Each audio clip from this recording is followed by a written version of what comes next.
Let's talk about something we've all felt in project management: pure chaos.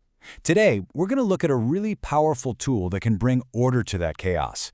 It's called the AACE Schedule Classification System, and it's all about taking a project from just a fuzzy idea to a plan you can actually execute. Let's see how it works. You know the feeling, right? You're sitting in a meeting, you look at the schedule, and you just think, there's no way. It feels like it's built on pure optimism. It's a huge problem, and it's a big reason why so many projects go off the rails. But why does this keep happening? Well, it really boils down to this. We're all speaking different languages. Without a common standard, the term project schedule can mean a dozen different things to a dozen different people. What the engineer thinks it is versus the client versus the person actually doing the work. They can be worlds apart. And look, this isn't just a small communication hiccup. It's a recipe for disaster. When your idea of a plan is totally different from your boss's, you get mismatched expectations, you miss huge risks, and you end up in some pretty costly arguments. What we really need is a way to get everyone reading from the same playbook. And that's exactly where the AACE Schedule Classification System comes in. Honestly, the best way to think of it is like a Rosetta Stone for project schedules.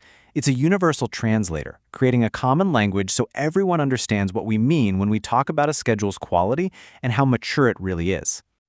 Okay, before we dive into the different classes of schedules, we've got to get one thing straight because it's super important. And that's the difference between a schedule's classification and its level.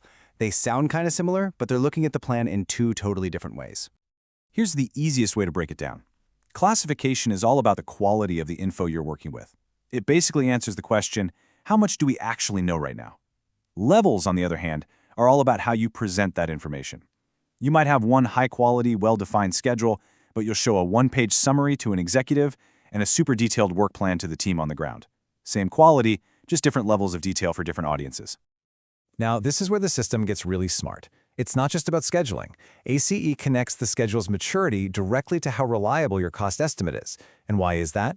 Because they're both driven by the exact same thing: how well defined your project is. The less you know, the shakier your timeline and your budget are going to be. Simple as that. All right, so let's walk through the 5 classes.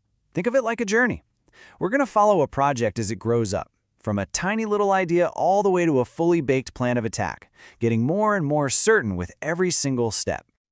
This chart pretty much tells the whole story at a glance. As we move down from Class 5 to Class 1, you can see that degree of project definition, how much we actually know about the project, it just skyrockets. We go from working with almost nothing to having a plan that's practically 100% defined.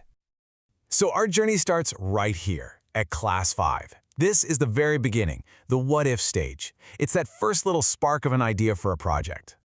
At this point, we have basically zero detail. We're talking less than 2% of the project is defined. A Class 5 schedule is just for those really early, high-level questions. Is this idea even worth exploring? Should we even be in this market? It's just a few big-picture milestones to see if it makes any sense at all. Yep, the perfect way to think of a Class 5 is that it's your back-of-the-napkin sketch. It's rough, it's an idea, and that's about it. Okay, let's move on to Class 4. It's time to take that napkin sketch and start turning it into something a little more real. So here, we've got a bit more to work with. Up to 15% of the project is defined. We're past the napkin sketch now, and we're doing actual feasibility studies. The main goal is just to ask, can we even do this? And maybe get some very preliminary budget approval. The schedule is still pretty top-down, but the key events are starting to look a little sharper. And now we get to Class 3. And you're going to want to pay close attention to this one, because this is a huge turning point for any project. With somewhere between 10 and 40% of the project defined, a Class 3 schedule is the one you build to get your full funding approved. This is your first real control schedule. It's the baseline you're going to measure yourself against. And the method gets more serious too. We're now using logic to connect the different pieces of the plan. So, the money is secured, and we move into Class 2. The whole conversation shifts now. We're done asking, should we do this? And now we're focused on, okay, how exactly are we going to get this done? This is where the detailed planning really begins. Now we're talking a serious amount of detail. Up to 75% of the project is defined. And notice the planning method completely flips. We're not top-down anymore. We're building the schedule from the bottom up, based on specific work packages. This becomes the main tool you use to manage everything: controlling changes, tracking progress, and it's often what you'd use for bids and tenders. And that brings us to the top of the mountain, the highest level of schedule maturity you can get, Class 1. A Class 1 schedule is about as detailed as a plan can possibly be. We're talking nearly 100% of the work is defined. They often call it a production schedule. You'd usually use this for a very specific, super complex part of a bigger project, like a critical plant shutdown. The detail is so fine you can use it to manage work week by week, or even use it to evaluate contractor claims.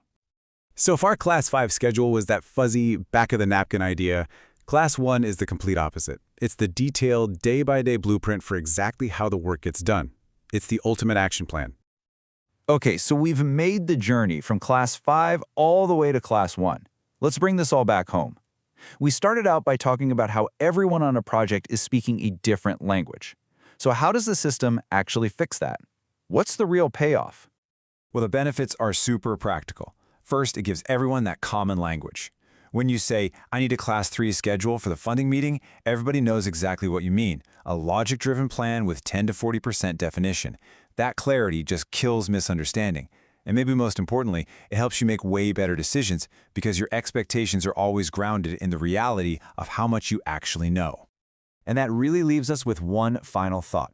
When you stop using vague words like preliminary schedule or detailed plan, and you start using a clear, shared system like this, you build a project on a foundation of true understanding.